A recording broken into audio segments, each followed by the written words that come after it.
दोस्तों, मैं भूपेंद्र कुमार शुक्ला और खास करके आपके बीच में आया हुआ हूं यूपीएसआई के मूल विधि के सेक्शन को लेकर के। जैसा कि आपको यह ज्ञात होगा कि यूपीएसआई उत्तर प्रदेश दरोगा के फॉर्म स्टेट गवर्नमेंट ने स्टार्ट कर दिया है, फॉर्म भरे जा रहे हैं। तो इस पर एक प्लानिंग कैसी होनी चाहिए, इस पर एक कैसी रणनीति और योजना होनी चाहिए कि जिससे हम सही तरीकों से कोशिश करके इस पद को प्राप्त कर सके। तो खास करके मैं बस यही बताना चाहता हूं, इतना एक चीज दिमाग में सभी लोग रख लीजिएगा, जिसका लिखित परीक्षा और दौड़ निकल गई उसको दरोगा बनाने से कोई नहीं रोक सकता है। जैसा कि अगर मैं आपको याद दिला दूं कि 2011 में दौड़ 10 किलोमीटर थी, जो बाद में संशोधित होकर के इस पर यह दौड़ जो है 5 किलोमीटर हुई और आज भी इस फॉर्म के अपडेट के अनुसार आपकी जो फिजिकल दौड़ है वो 5 किलोमीटर है। रही बात लिखित परीक्षा की, तो 160 क्वेश्चन, 400 मार्क्स।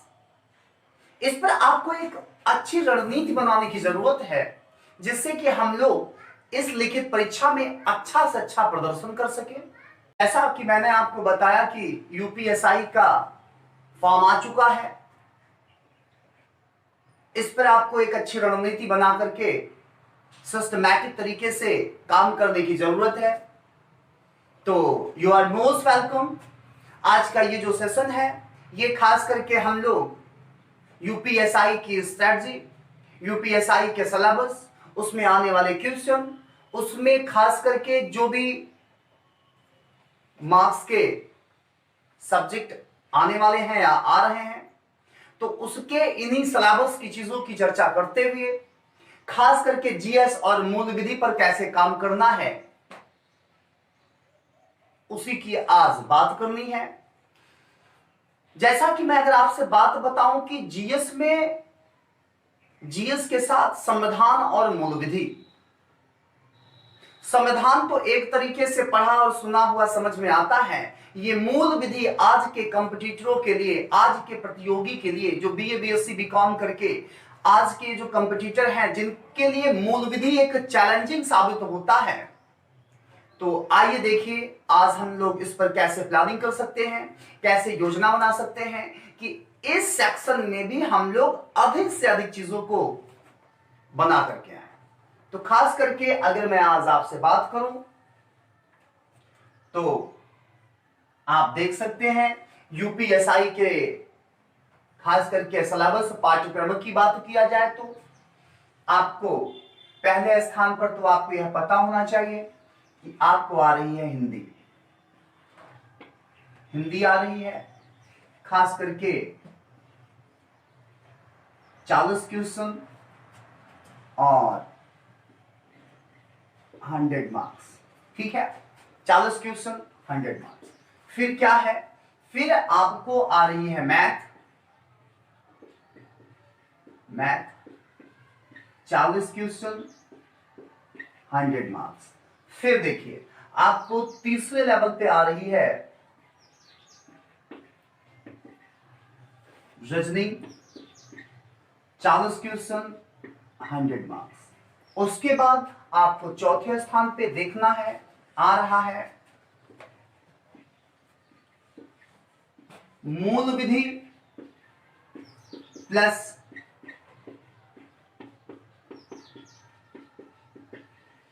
कॉन्स्टिट्यूशन। मूल विधि प्लस कॉन्स्टिट्यूशन। उसके सिवा मैं आपको बताना चाहता हूं सब्जेक्टिव जीएस आ रहा है, आपको जीएस पे भी काम करना है। ध्यान दीजिएगा टोटल जो मार्क्स है वो है 400। अगर मैं टोटल क्वेश्चन की बात करूं तो 160 क्वेश्चन। जैसा कि 2016 के एग्जाम में यूपीएसआई में आपको पता होना चाहिए कि यूपीएसआई में इनमें कहा गया था कि प्रत्येक सब्जेक्ट में आपको बेटा 50% लाना ही लाना था। मतलब कि अगर ये 40 क्वेश्चन है तो इसमें से आपको 20 क्वेश्चन करना ही करना है। 40 क्वेश्चन में 20 क्वेश्चन आपको सही करने हैं। हर एक ट्रेड में, हर एक सब्जेक्ट में आपको 20 क्वेश्चन करना ही करना है। समझ में आ रही चीजें? तो 50% लगभग सभी सब्जेक्ट के लिए कहा गया था कि प्रत्येक सब्जेक्ट में आपको 50%, मतलब जितना क्वेश्चन है उसका आधा आपको सही करके ही आना है, नहीं आप इस प्रतियोगिता से बाहर हो जाएंगे। ऐसा बनाया गया था, ऐसा अपडेट था। लेकिन इस बार चीजें और भी अमेंड हुई हैं, संशोधित हुई हैं, और ये आज के कंपटीटरों के लिए काफी अच्छा भी है। जैसा कि स्टेट गवर्नमेंट ने इसको एक संशोधित करता हुआ अपडेट किया है कि अब आपको 50% की बजाय मात्र 35%, मात्र 35% आपको प्रत्येक सब्जेक्ट में लाना है। मतलब 40 क्वेश्चन में सिर्फ आप 14 क्वेश्चन अगर सही करते हैं प्रत्येक सब्जेक्ट में, तो भी ये चीजें संतोषजनक होंगी। समझ में आ रही चीजें? टोटल 50%, लेकिन प्रत्येक सब्जेक्ट में आपको 14 प्रश्न सही करने होंगे, अदरवाइज आप प्रतियोगिता से बाहर हो जाएंगे। तो जहां प्रत्येक सब्जेक्ट में 50% की बात की गई थी, वो प्रत्येक सब्जेक्ट में बात हो गई है 35% की। प्रत्येक सब्जेक्ट में बात हो गई है 35% की। मतलब 14 क्वेश्चन को आपको सही करना ही करना है। प्लस ध्यान रखिएगा, टोटल का 50% पास होना जरूरी है। मतलब कुल का 50%। ये भी समझ में आ रहा होगा। जैसे मैंने आपसे बात किया कि चारों सेक्शन में टोटल 160 क्वेश्चन है, तो आपको 80 क्वेश्चन सही करने ही करने हैं। ध्यान दीजिएगा, आपको 80 क्वेश्चन सही करने ही करने हैं। मतलब कि आपको 400 में 200 लाना ही लाना है, खास करके पास होने के लिए। कहने का तात्पर्य है कि चीजों को ध्यान रखिएगा। जहां प्रत्येक सब्जेक्ट में 50% की बात की गई थी, वो चीज क्या हो गया है, इस बार अमेंड करके आप देख रहे हो इसको 35% कर दिया गया है कि प्रत्येक सब्जेक्ट में अगर आप 14 मार्क्स भी लाते हो तो टोटल करके आप ये मान के चलिए कि अगर प्रत्येक सब्जेक्ट में कि आप खास करके प्रत्येक सब्जेक्ट में आप खास करके 35% अपडेट करते हो, 14 क्वेश्चन का रेशियो एक टारगेट लेते हो, तो भी आप पास माने जाएंगे।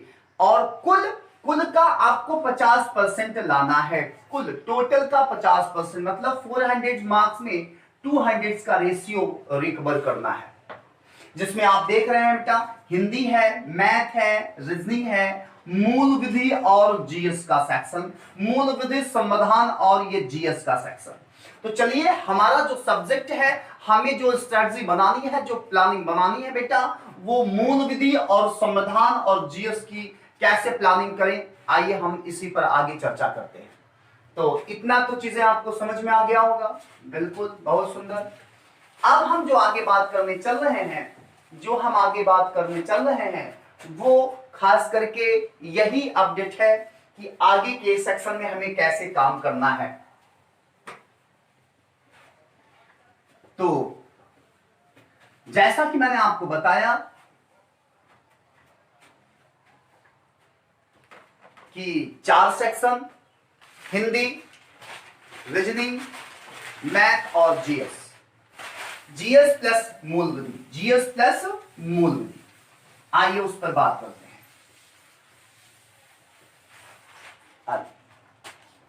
जीएस प्लस मूल विधि। तो आपको मैंने चौथा सेक्शन बताया, याद है? मूल विधि और प्लस संविधान, मूल विधि, संविधान और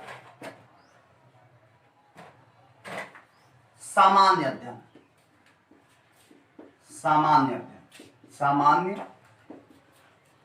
अध्ययन। ठीक है, मूल विधि, संविधान और सामान्य अध्ययन। अगर मैं सामान्य अध्ययन की बात करूं, आपसे बात करूं, तो आप देख सकते हैं इसमें आपका भूगोल, इतिहास, अर्थशास्त्र,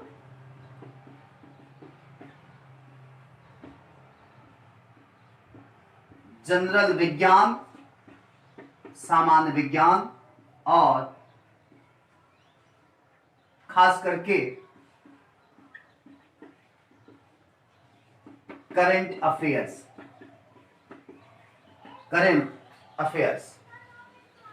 खास करके भूगोल, इतिहास, अर्थशास्त्र, जनरल विज्ञान, जिसे सामान्य जनरल साइंस आप कहते हो, सामान्य विज्ञान, और यहां मूल विधि और संविधान। टोटल कुल मार्क्स कितना होगा? कुल मार्क्स होगा 100। अगर कुल प्रश्नों की बात किया जाए तो मैंने कुल क्वेश्चन मैंने आपसे बताया 40 क्वेश्चन। तो ध्यान रखिएगा 24 क्वेश्चन यहां से होगा और 16 क्वेश्चन यहां से होगा। ध्यान दीजिएगा 24 क्वेश्चन बेटा यहां से होगा। एक बड़ा सेक्शन उठ करके आपको मूल विधि और संविधान से मिलेगा और 16 क्वेश्चन आपको यहां से मिलेगा, जिसमें करंट है, सामान्य विज्ञान है, अर्थशास्त्र है, इतिहास है और बेटा भूगोल है। चीजों को थोड़ा समझिएगा। अगर मैं आपसे मूल विधि और संविधान की बात करूं तो मूल विधि को हम अलग तरीके से पढ़ेंगे। मूल विधि की एक प्लानिंग बना करके, एक सिस्टमैटिक तरीके से मूल विधि को अगर देखा जाए तो मूल विधि काफी यूनिक है। एक अलग सब्जेक्ट तो भले ही है आज के प्रतियोगियों के लिए, लेकिन यह मान लीजिए कि मूल विधि को अगर हम लोग सिलेबस बना करके चैप्टर बाय चैप्टर इस चीज पर काम करें, वर्कआउट करें तो बहुत अच्छा हो सकता है। तो आज जो हम आपकी क्लास अपडेट करेंगे मूल विधि को ही हम आगे फोकस करेंगे। जैसा कि मैंने आपको बताया कि भूगोल, इतिहास, अर्थशास्त्र, सामान्य विज्ञान और करंट में बच्चा आराम से 8 से 10 क्वेश्चन नंबर पा भी जाता है, लेकिन एक बड़ा सेक्शन उसका यहां छूटता है। संविधान में 2, 4, 6 करने के बाद चीजें यहां से उसकी छूट जाती हैं और ये जो 100 मार्क्स का ये जो कहानी है मूल विधि, संविधान और सामान्य अध्ययन का, यहां से सेक्शन कमजोर पड़ता है और प्रतियोगी कंपटीशन से बाहर हो जाता है। क्योंकि हिंदी, मैथ, रीजनिंग तो बच्चे को सुनाया है, उस पर प्रैक्टिस करता है, लेकिन चीजें यहां पर उसे कहीं ना कहीं यहां से वो मार्क खा जाता है। तो आज हम खास करके आपके लिए लेकर के आए हैं मूल विधि और मूल विधि का पाठ्यक्रम, मूल विधि में क्या क्या पढ़ना है, कैसे कैसे पढ़ना है। तो आज हम आपके लिए यही अपडेट करेंगे, मूल विधि और मूल विधि का पाठ्यक्रम और वहां से क्या कैसे पढ़ना है। ओके,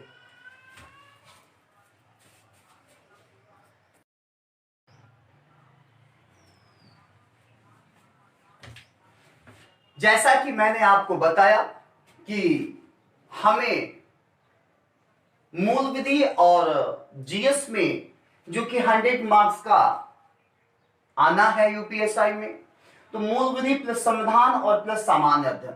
तो सामान्य अध्ययन में आपने भूगोल, इतिहास, अर्थशास्त्र, सामान्य विज्ञान और करंट अफेयर्स की बातें, और मूल विधि एक अलग तरीके से खास करके देखना है कि मूल विधि में अगर आपने थोड़ा सही से फोकस किया तो ये सेक्शन बहुत ही चैलेंजिंग नहीं होगा। मैं भूपेंद्र कुमार शुक्ला, पेशे से एक वकील और एक लंबे समय से टीचिंग का काम कर रहा हूं। जैसा कि आपको पता भी होगा कि मैं लॉ कंप्लीट करने के बाद खास करके लास्ट ईयर से ही कंपटीशन लेवल की प्रतियोगिता में लगे हुए बच्चों के साथ पठन पाठन में लगा हुआ हूं।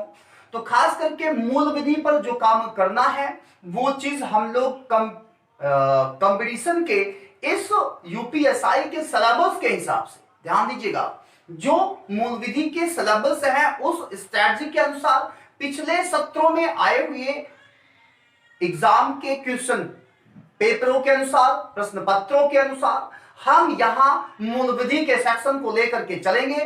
तो यू आर मोस्ट वेलकम, आपका स्वागत है। खास करके हमारे साथ मूल विधि के इस सिलेबस के अनुसार चीजों को हम एक दूसरे के साथ चीजों को समझते हुए और देखते हुए चलेंगे। किसी को इसमें कोई चीजें अगर पूछनी भी होगी या कुछ बात न भी समझ में आ रहा होगा तो इसको आप जरूर कमेंट करिएगा, जरूर आप उस क्वेश्चन को अपडेट करिएगा, जिससे कि हम अगली बार और भी अच्छी तरीके से आपको समझा सकें और चीजों को आप तक पहुंचा सकें। तो चलिए खास करके मूल विधि को आज हम सबसे पहले इसका सिलेबस देखते हैं और सिलेबस देखने के बाद इसको समझने का प्रयास करते हैं।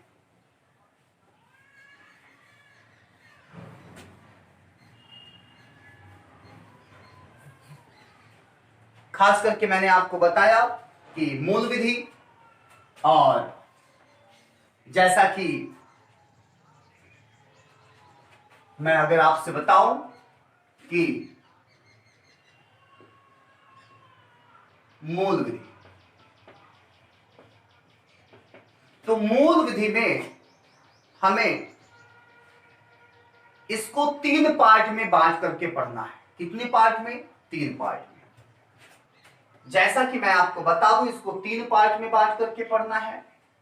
तो इसका जो पहला पार्ट, इसका दूसरा पार्ट और इसका तीसरा पार्ट। पहला पार्ट जो होगा वो है आईपीसी। पहला पार्ट है आईपीसी, मतलब भारतीय दंड संहिता। भारतीय दंड संहिता, इंडियन पैनल कोड 1860। ठीक है, तो पहला पार्ट मूल विधि में आपने क्या देखा? इंडियन पैनल कोड, भारतीय दंड संहिता 1860। और दूसरा जो सेक्शन है, दूसरा जो पार्ट है इसका, वो है सीआरपीसी।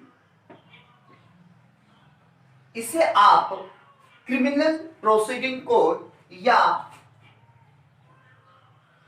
आपराधिक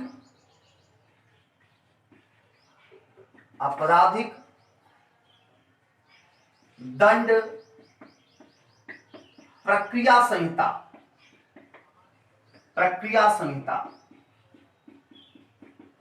आपराधिक दंड प्रक्रिया संहिता या दंड प्रक्रिया संहिता, आप इसे कह सकते हैं क्रिमिनल प्रोसीडिंग कोड। इसे आप दंड प्रक्रिया संहिता कह सकते हैं। खास करके आप मैं इसको अलग तरीके से क्रिमिनल प्रोसीडिंग कोड क्या है? क्रिमिनल प्रोसीडिंग कोड 1973, डेट याद रखिएगा, 1973 एडी, 1973। सीआरपीसी की 1973, 1973 दंड प्रक्रिया संहिता, क्रिमिनल प्रोसीडिंग कोड। खास करके हमें मूल विधि में इन्हीं सेक्शनों पे ज्यादा फोकस करना है, क्योंकि ये चीजें आपके लिए काफी चैलेंजिंग है और एक नया अपडेट है। एक नया सब्जेक्ट होगा, खास करके आज के कंपटीटरों के लिए, आज के प्रतियोगियों के लिए। तो भारतीय दंड संहिता एक मौलिक विधि है, जबकि CrPC criminal proceeding code this is a proceeding law क्या है, यह एक प्रतिक्रियात्मक विधि है या यह एक प्रक्रिया संहिता है। इसको हम लोग एग्जाम्पल के माध्यम से चीजों को समझा जाएगा और बिल्कुल यूनिक तरीके से। जैसे भारतीय दंड संहिता अपराध गठित होने की बात और उसमें मिलने वाले दंड को डिस्क्राइब करता है, उल्लेख करता है, लेकिन उस अपराध के गठित होने के बाद उसकी प्रक्रिया क्या होगी, कैसे पुलिस के पास जाकर के पुलिस चीजों की प्रोसीडिंग करता है, विवेचना करता है, एफआईआर लिखता है या एनसीआर लिखता है, अपराध संज्ञेय है असंज्ञेय है, उन चीजों को हम यहां यही बात करेंगे कि वो प्रक्रिया क्या है, प्रोसीडिंग क्या है। हमें यहां बेटा इन्हीं चीजों की बात करनी है। भारतीय दंड संहिता एक मौलिक विधि है, जबकि दंड प्रक्रिया संहिता एक क्रियात्मक विधि है, एक प्रोसीडिंग लॉ है। ठीक है, तो इसको मैंने मूल विधि को 3 पार्ट में बांटा। आईपीसी भारतीय दंड संहिता, सीआरपीसी दंड प्रक्रिया संहिता क्रिमिनल प्रोसीडिंग कोड, ठीक है, आपराधिक दंड संहिता या दंड प्रक्रिया संहिता, और तीसरा है आपको पढ़ना है बेटा एक्ट, मतलब अधिनियम। अधिनियम पढ़ना है, अधिनियम। ध्यान दीजिएगा, अब अधिनियम में जैसे अधिनियम में आपको यहां पर स्टेप बाय स्टेप चीजें मैं बताना चाहूंगा कि दंड प्रक्रिया संहिता और भारतीय दंड प्रक्रिया संहिता और आपराधिक दंड प्रक्रिया संहिता, इनके बाद हम लोग एक्ट पढ़ेंगे, अधिनियम पढ़ेंगे। ठीक है, तो आप देख सकते हैं खास करके भ्रष्टाचार, भ्रष्टाचार, भ्रष्टाचार निवारण अधिनियम क्या है, भ्रष्टाचार निवारण अधिनियम। हमने बेटा क्या पढ़ा, भ्रष्टाचार निवारण अधिनियम।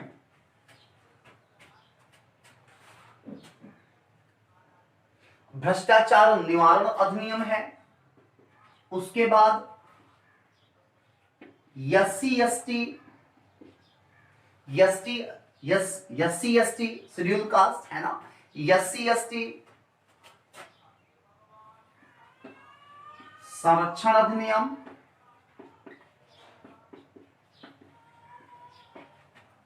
उसके बाद घरेलू हिंसा में महिलाओं का संरक्षण अधिनियम, महिलाओं का संरक्षण अधिनियम। उसके बाद यातायात ट्रैफिक यातायात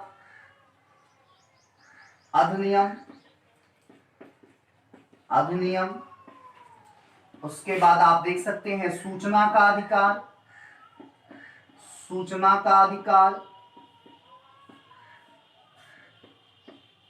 उसके बाद पर्यावरण संरक्षण अधिनियम, पर्यावरण संरक्षण अधिनियम। उसके बाद वन्य जीव संरक्षण अधिनियम,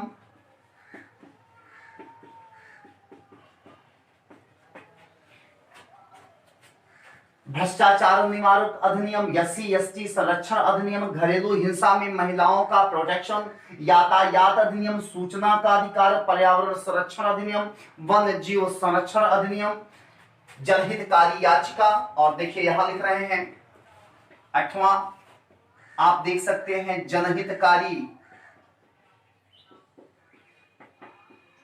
याचिका। उसके बाद आप देख सकते हैं भू संबद्ध सुधार अधिनियम।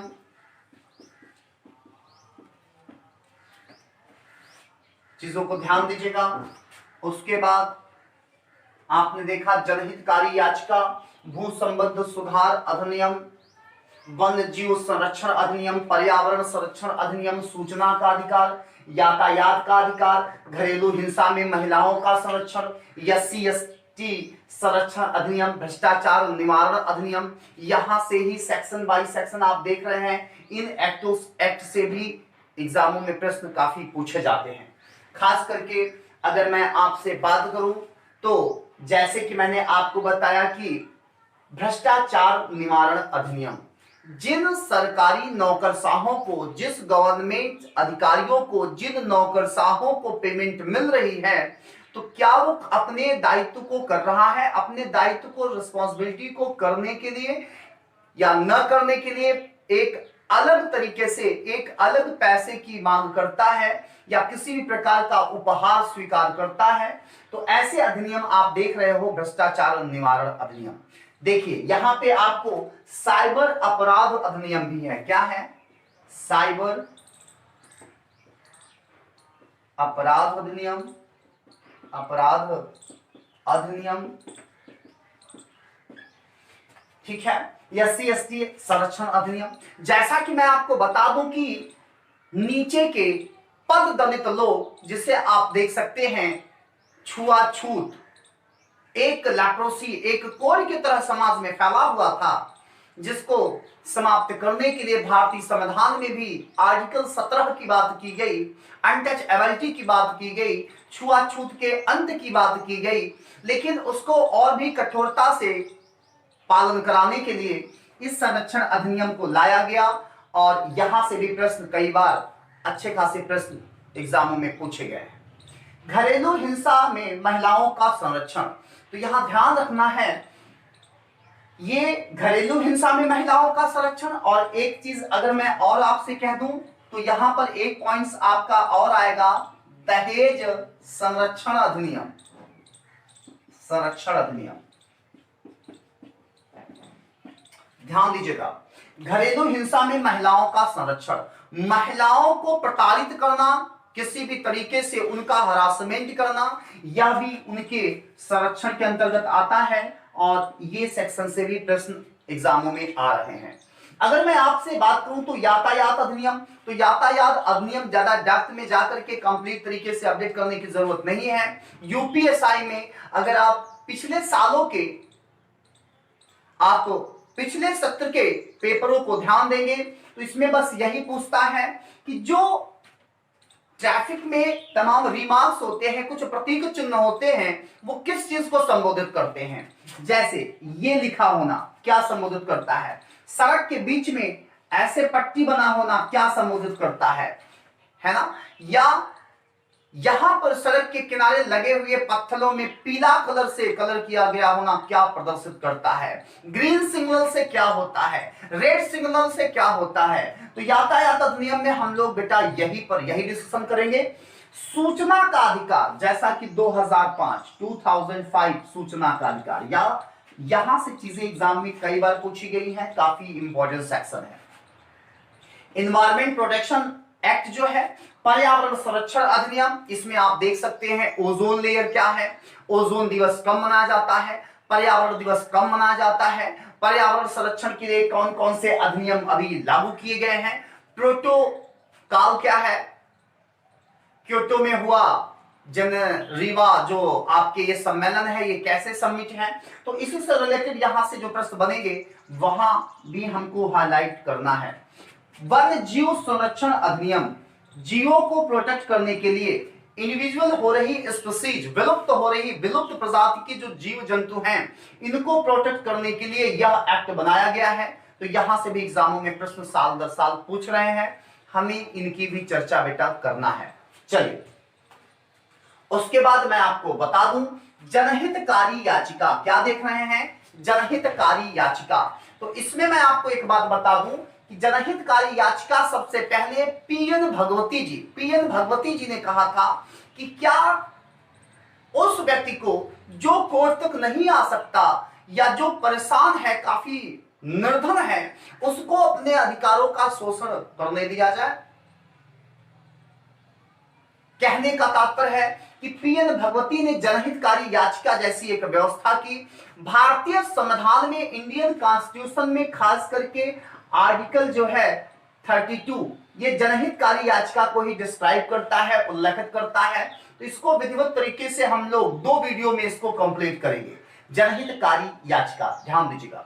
उसके बाद अगर मैं बात करूं भू संबंध सुधार अधिनियम, जैसा कि आपको मैं बता दूं कि भारतीय संविधान का, इंडियन कॉन्स्टिट्यूशन का पहला शेड्यूल, पहली अनुसूची भू संबंध सुधार से ही संबंधित है। तो कुछ चीजों को वहां से जोड़ते हुए हम इस अधिनियम की यहां बड़े पैमाने पर यूनिक तरीके से डिस्क्रिप्शन देंगे, आपको डिस्क्राइब करेंगे।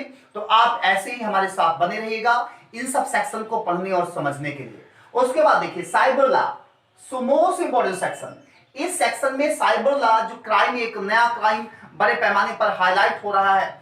उधर भारत सरकार डिजिटल इंडिया या कार्ड मनी की बात कर रहा है और बड़े पैमाने पर साइबर सेल, साइबर क्राइम जो है बढ़ता जा रहा है। तो ये साइबर क्राइम बढ़ता है तो उस पर कैसे कैसे एक्ट काम कर रहे हैं, तो इसको हमें यहां से हाईलाइट करना है। दहेज संरक्षण अधिनियम, किसी भी महिला को दहेज के लिए प्रताड़ित करना, इसको हम घरेलू महिला संरक्षण से हट करके इसको अलग तरीके से पढ़ेंगे, दहेज संरक्षण अधिनियम। तो मुझे उम्मीद है कि ये चीजें आपको समझ में आ रही होंगी। तो खास करके हम इन सब अधिनियमों के साथ साथ, मैंने बताया आपको 3 पार्ट में बेटा बांटना है, आईपीसी, सीआरपीसी और आपको बात करना है एक्ट, अधिनियमों की बात करना है। अधिनियम में इन सब चीजों की बात करनी है लगभग 11-12 चैप्टर में, और आईपीसी सीआरपीसी अलग तरीके से पढ़नी है। भारतीय दंड संहिता, आपराधिक दंड संहिता या क्रिमिनल प्रोसीडिंग कोड, दंड प्रक्रिया संहिता। तो चलिए आज हम लोग इन्हीं पर कुछ बात करते हैं। खास करके ये स्क्रीनशॉट आप ले सकते हैं, ये सिलेबस पे हमें बात करनी है। ये आप अलग अलग तरीके से चीजों को देख रहे हैं तो इसको जरूर आप अपडेट करिए और शॉर्ट स्क्रीन ले लीजिए। खास करके हम इसको हटाना चाहेंगे।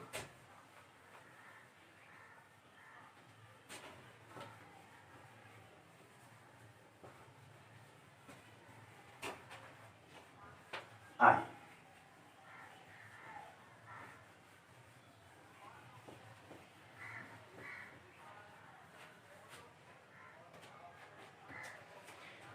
जैसा कि बेटा मैंने आपको बताया कि आईपीसी इंडियन पैनल कोड, भारतीय दंड संहिता, क्रिमिनल प्रोसीडिंग कोड, दंड प्रक्रिया संहिता, इसमें अगर अंतर की बात देखा जाए तो याद रखिएगा ये मौलिक विधि है। कैसी विधि है बेटा?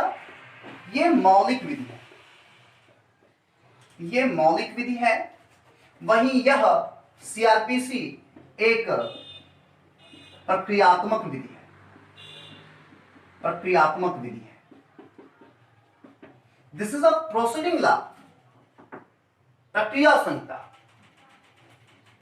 अगर जैसे मैं आपसे बात करूं, थोड़ा चीजों को समझिएगा, यहां चीजें आपको बिल्कुल स्पष्ट हो जाएंगी।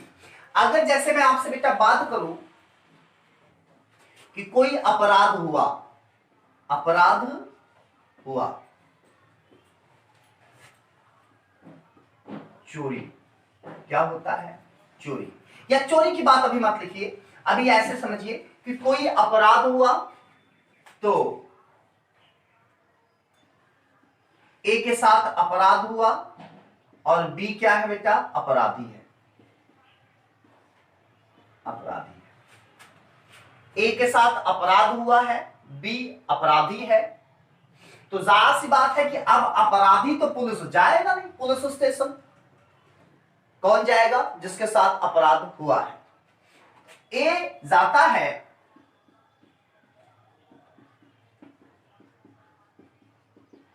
पुलिस स्टेशन, जाता है। ध्यान दीजिएगा, अपराध जब हुआ तो ए जिसके साथ अपराध हुआ है ये जाता है बेटा पुलिस स्टेशन। कहां जाता है? पुलिस स्टेशन जाता है।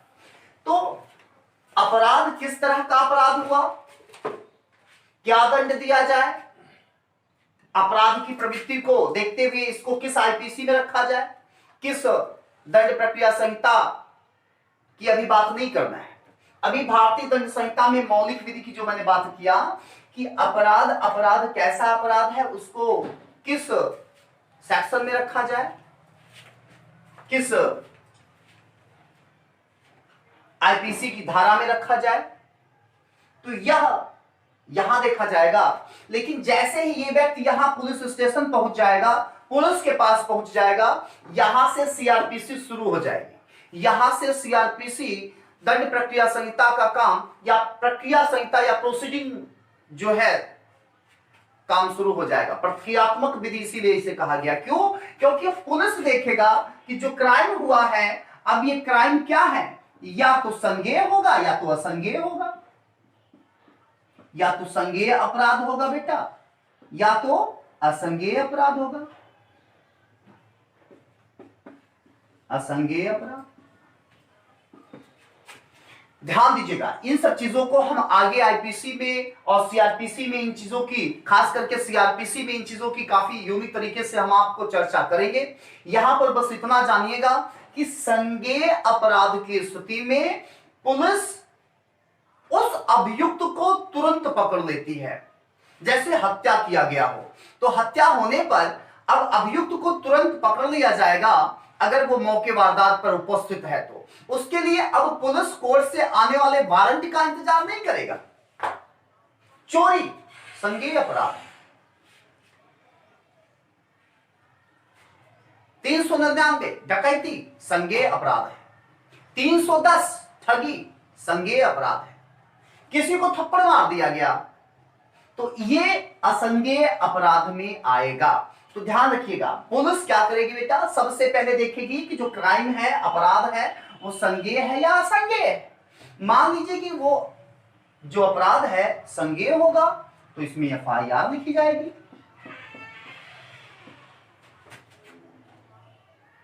प्रथम प्रतिवेदना रिपोर्ट, प्रतिवेदन रिपोर्ट, फर्स्ट इन्वेस्टिगेशन रिपोर्ट जिसे आप कहते हो, प्रथम प्रतिवेदन रिपोर्ट लिखी जाएगी।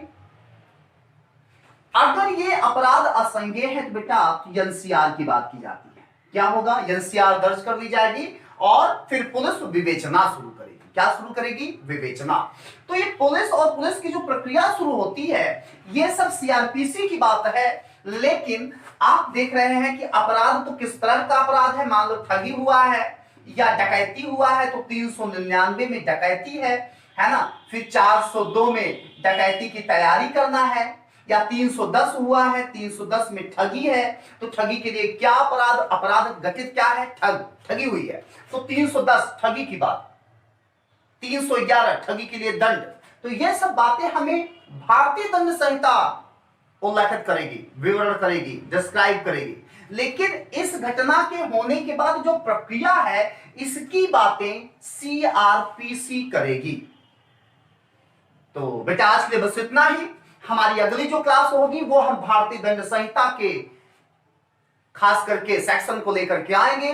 भारतीय दंड संहिता में ध्यान रखना है कि बस मैं इतना जानता हूं कि जब लूट की बात हो, डकैती की बात हो, ठगी की बात हो तो दिमाग तुरंत हीट हो जाए।